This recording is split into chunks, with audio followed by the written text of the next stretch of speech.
don't even know why I thought that was so funny.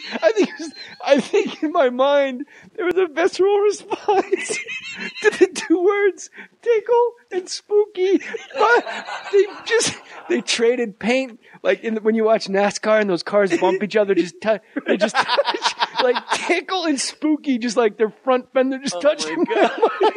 I lost my shit. I'm sorry.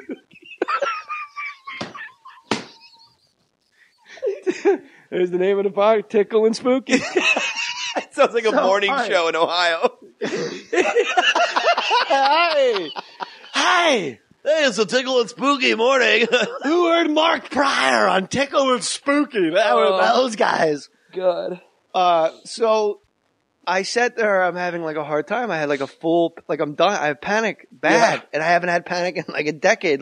This is a bad problem. All of a sudden, I'm dying again. And she said, you've shed your skin like a snake.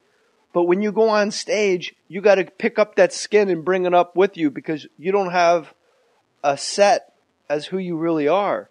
You used to go, George Carlin put it best. It was easy for me to do my old act because there was so little of me in it. So this is interesting. Wait, say that again. This is something. I went on stage let's fuck, let's party, man. Right. I want to have sex with everyone here and do drugs. Right. But then I met my wife and I went, I could be. The word I always use is still. Finally, I met someone where I could just be still and I didn't have to fill the pauses with words and sound effects and impressions like a crazy person. I didn't have to put on a show. I didn't have to entertain. I didn't have to do all that. I could just be still. But then when I went to go on stage, I didn't have any still new guy. Yeah. This is the real me material. I had to go get baby wipes by the bed, eating ass, and fucking jerk off all over your fucking stomach. And, oh, man. Napa, Hawaii. Just fucking, I had to go cobble together the skin I had shed and bring it on stage, and that made me panic. And my wife said, why don't you just not do comedy for a while? And that's why you took a break? Yeah, I didn't do it for about a year and a half. She said, then when you go on stage, you won't have an act. You will just be talking to them. That's great. It will be you. And if you've seen my act since then, I go up and we just rap. And it's a true... Yeah. It's almost like Bill Cosby himself-ish, except I don't take 4 hours to tell a 1 hour story. Right. Well, that's the same thing happens every night. I've had the most similar thing happen in that I used to. We're out of time. This has been. No, I'm just kidding. Such a jerk. Sorry.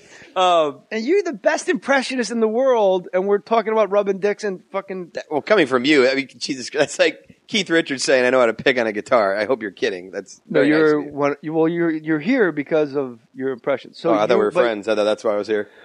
Well, you know. Well, just let me say this real quick. Yeah. My whole act used to be nothing but who's done ecstasy and also humping the stool and everything you're talking about. Never eating ass. I never went there, but maybe I should tell that story from earlier, the touching dicks though. And then Nicole, my girl now, she has 2 kids and she's calmed me down considerably. And she said the same thing. She basically just said, she goes, I just don't like coming to see you anymore. And I go, why? This was about a year ago. And I go, why? Because she loved coming to every show. She's that girl, and not because she felt like she had to, she really just enjoyed it. And she goes, I'm just watching the guy that I picked up off the ground still, dancing around like a monkey. And I said, well, then what should I do? She goes, you just need to get rid of it. She didn't tell me to take a break like Nick told you, but she basically just said, you gotta kind of ease that stuff out. So if you go see me now, it's a really weird it's a very manic set still because I still do go, yo, who's done ecstasy? Because I've got a manic guy though. Well, yeah, I am. But I'll tell an ecstasy story, but then I followed up with talking about her 5-year-old son. You know what I mean? You make me look like Stephen Wright.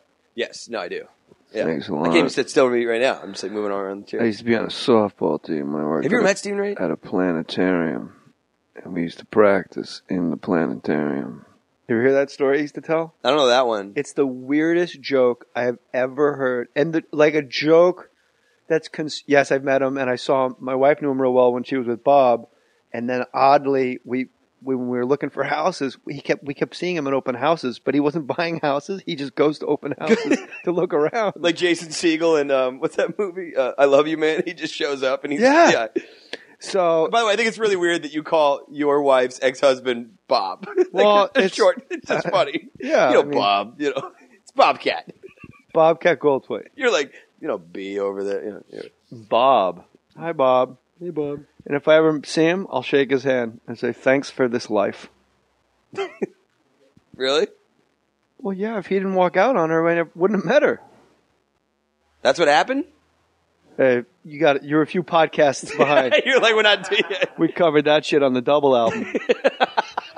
I came downstairs one day holding the newspaper and said, I think I'm going to go look for apartments. And she fucking sat on the kitchen floor, sat there for about 4 or 5 hours, and finally gathered up a duffel bag and moved back in with her parents. And then 3-4 weeks after that, I met her on the set of Las Vegas and asked her out. Oh, shit. Yeah. What was your first date? Where'd you go? The nativity scene in Santa Monica. Are you serious? We just covered all this literally 5 days ago, so I apologize to everybody. But Skyler's, he's like this. No. So Stephen Wright used to do some weird joke about it's all weird shit from him anyway, but this one was like a long weird I used to work at a planetarium when I lived in Toronto. Like it was Toronto, other city, and we had a softball team. I'm trying to do Stephen Wright. We had a softball team, and we'd play other planetariums in the area. Like the fact that there was more than one planetarium in the area is too bizarre for words. He goes, when we would practice, our first baseman would stand under Mercury, our second baseman would stand under Venus, our shortstop would stand under Earth, our third baseman would stand under Mars. And that's how we'd practice. And our first game we lost. We were all way too far apart. But it was way longer I remember this joke. It's on I Have a Pony. Yeah. It's crazy. And it's like the weirdest construction of a joke I've ever heard. Like, it's all, from the first words, it's a complete lie. All of it is fake. Oh, yeah. He doesn't pose for satellite photos. All of his stories are that way. That was my first comedy cassette tape. I Have a Pony. But you go along for the ride. Yeah. But the fact that, I worked at a planetarium, and I think it's Toronto, it's oddly specific, and you're it's almost like he did his whole life, and then one time, someone gave him, an eighth of grass, and then it just goes, like a ball just hooks foul and comes back in. Yeah. What? I love him, man. I don't know why we don't see more of him at all. He's amazing. I picked him. When did I pick him in my comedy draft? He was number 7. That was hilarious. That shit you done on Twitter. The comedy draft was tight, man. It's amazing. My squad, I stick with my squad. Who's on your squad? Everyone that's cool. Respectful outlast cash. It was, my first pick was Chris Rock, and then I had Don Rickles, and it was all, huh? Yeah, I had Russell Brand for the overseas factor. Do you know Chris? I saw him here. He was renting a house down the street, and I was walking Jackie, and I hear, is that Jay? And I'm like, ugh, I just thought it was somebody from Palisades High or something. Right. And I look, and I'm like, that's Chris Rock. And we've never really spoken. Yeah. And I'm like, you live here? He goes, yeah, I'm renting a house. And I go, where? He goes, he didn't know the names of the streets. He goes, Ablabama or some shit. I'm like, oh, because he's just a total Brooklyn guy. Yeah. And then when he left, I said to my son, I go, you see that guy? And he goes, yeah. I go, that's the funniest guy alive in the world. That's the actual funniest man alive. And Jackie looked at me and he almost started crying. And he goes, I thought you were the funniest guy alive. Aww. And I'm like, I didn't even know he liked me. He's so aloof and he's an odd job. Yeah. My son. Yeah. And all of a sudden, and then I realized, and I go, no, he's the funniest guy that ever lived. Are you and Jackie, have you seen him lately? Yeah, he's my son. No, of course. What a strange. Oh, because his mom is. Yeah, I didn't know. Yeah. We're all, not over here right now. That's what I meant. Constant. All the time. So then Jackie said to me, when he does his comedy job, how long does he do his comedy job for? I go, an hour. And then he thinks and he goes, well, maybe when you do your comedy job, you could do 2 hours and then you'd be the funniest living. It fucking bothered him.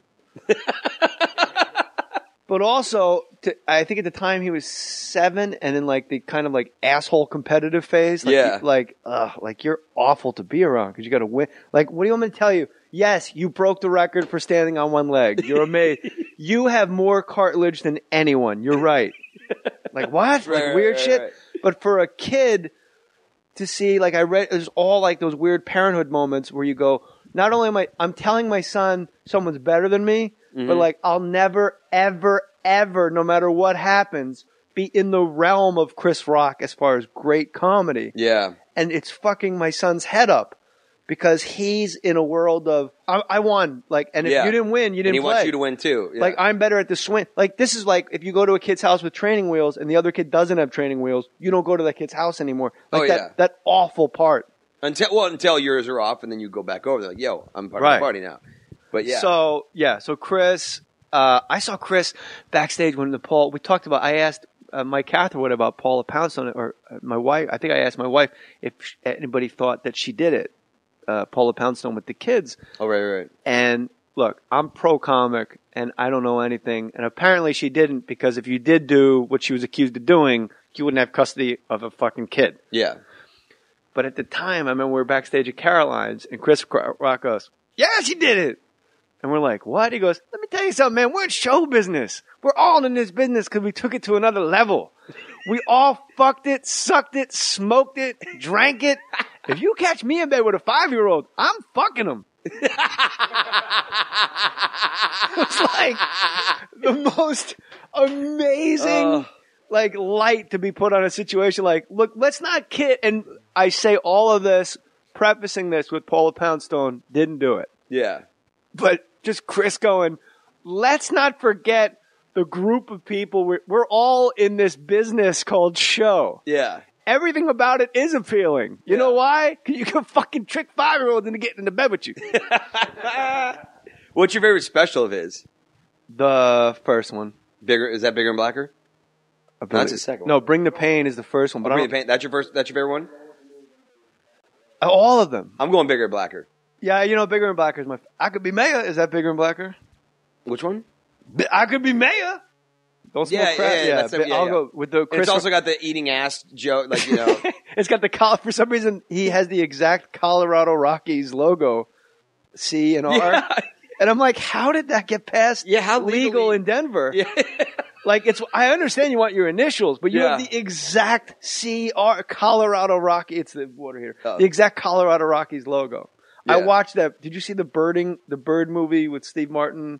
No. You love Steve Martin, right? I love Steve Martin. It's probably my wife's favorite man, and then Lily Tomlin is my wife's favorite woman. Yeah. Like, my wife was bred for comedy, like veal. Yeah. Like, instead of watching, like, music and stuff, her mom, Terry, Big Mama Got It All, used to sit her down and make her watch, like, Lily Tomlin, like, Signs of Intelligent Life. And That's I was raised on Steve Martin and Lily Tomlin. Those are the two... Like, male and female. Those are like Let's get small. But that Bird movie was like, what? Like, I heard it's pretty bad. It's just a cash grab. Get those three guys together. I'll tell you, this happens all the time in Hollywood, especially in the comedy zone. I'm just leading you into an Owen Wilson impression. Okay. Well, but this is what happens. I'm telling you, like, what is the name of that Bird movie? What is it called? A Big Year? The Big Year. Yeah. It doesn't make sense. But they say this generation. You have to see the bird and photograph it? No. In fact, Jack Black says, even if you just hear it and you can identify it, it's on the honor system. Well, then why is everyone hiding the fact that they're doing a big year from everyone else? And then why is everyone rushing out to see the flat-footed goose if you can go, I heard it. Yeah. Like, why is everyone, like, fighting, like, I gotta be it's really Well, weird. I'm not gonna watch it because You have to. I can't. Because it's this generation's Nothing But Trouble. Do you remember that movie? It's like, literally, that's another movie where they're like, dude, let's get Demi, let's get Dan, John Candy, you in? All right, let's just top it off with Chevy Chase. No script, just show up to set. You know what I mean? Tupac's in it. That's right. Tupac and Taylor Negron. Yeah. I love Taylor Negron. Oh, Taylor's the best. There's nobody I'd rather sit next to at the Hollywood Improv Bar than Taylor Negron. I'm not even kidding. He's so funny. There's no one I'd rather sit at the Hollywood Improv Bar with than Tupac, oddly. But I'm telling you, I have no interest in seeing that movie. I mean, Owen, Nothing But Trouble. Wasn't that when Dan Aykroyd was the big gloppy, like that? It's like he looked like a character from Spaceballs in it, right? But the whole movie to me is completely. There's no a big year. There's no like Dan Aykroyd as a pile of trash, big goopy like burping out fucking human beings. Yeah, it's just an actual like. No, it's a script, and you read it, and there's like this weird, cute story as you find a fucking warbler in the Pacific Northwest, but don't tell anyone that you saw. Like, it's what? Yeah, no, I have no interest in seeing it. But I love Owen Wilson. Like, do you, or you just love the impression? You know, I really brother Patrick to me is the best actor of the three of them, and I never see him in anything. His name's not Patrick. Well, whatever his name is. Owen, Luke, and is it Patrick? Dude, Patrick and Bottle Rocket as the older brother is so Future Man is so Future funny. Man. Oh my god, Patrick Wilson, you need to act more. We love you. But my favorite line of Owen Wilson and Bottle Rocket. Well, there's a billion. Well, okay, one of them. This separates the